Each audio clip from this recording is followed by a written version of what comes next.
Something you might not know is that here in Cheyenne, there actually already is a working hawk signal. So I'd like to take advantage and show you how it works. Do want to be clear, I'm not a legal advisor or anything like that. Don't take this as legal advice or any of the other mumbo jumbo. I'm just showing you how I know it works.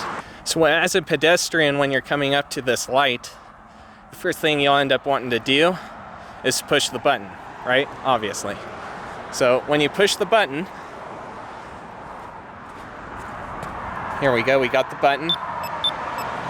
When you push the button, the yellow light on the bottom will start to flash, warning drivers that the light's about to change. It will then turn solid, and then it will turn to red, all red. And that all red means that all cars have to stop no matter what.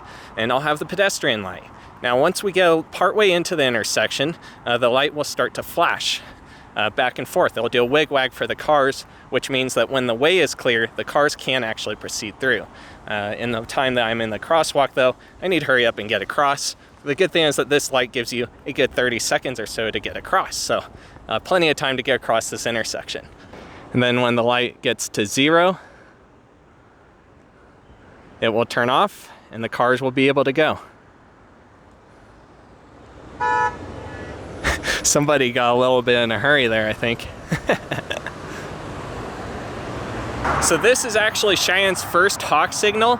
It ended up replacing one of those traditional red, yellow, and green signals for the pedestrians at this location. So once the two new hawk lights are installed, there will be 3 total in Cheyenne. These are quite a few cities in Colorado already, including Fort Collins, so there's that.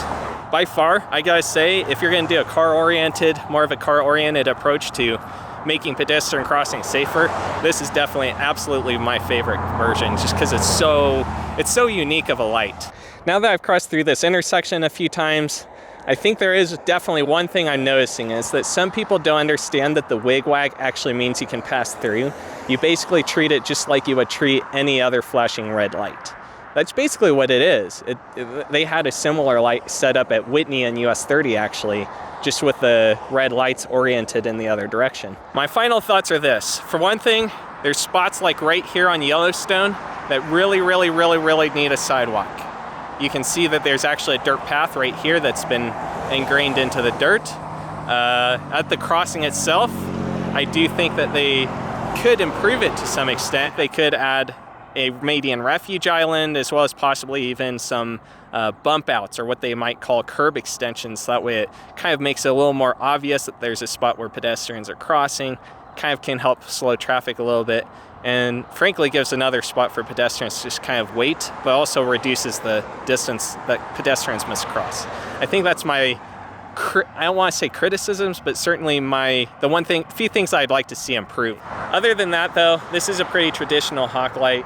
Nothing particularly special about it from another hawk light. It will be interesting to see the 2 new locations, 2 new hawk lights here in Cheyenne. Other than that, I think this is the end of the video.